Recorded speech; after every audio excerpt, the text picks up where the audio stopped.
سفری طائف کے بعد نبی کریم صلی اللہ علیہ وآلہ وسلم کی زندگی میں تنہائی بڑھ چکی تھی۔ پھر اللہ تعالیٰ کے حکم سے آپ کا نکاح بی بی سودا رضی اللہ عنہ سے ہوا، اور بی بی عائشہ رضی اللہ عنہ سے بھی، جن کی رخصتی بعد میں مدینہ میں ہوئی۔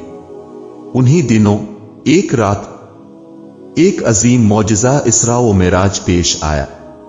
نبی پاک کو ایک خاص سواری براق پر مکہ سے بیت المقدس لے جایا گیا۔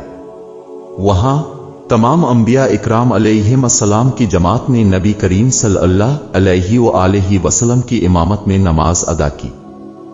پھر حضرت جبرائیل کے ساتھ آسمانوں کی طرف سفر شروع ہوا۔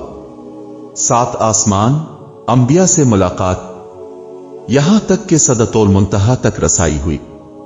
وہاں جبرائیل رک گئے اور نبی کریم تنہا آگے بڑھے، اللہ سے قرب کی وہ منزل جہاں کوئی اور نہ پہنچ سکا۔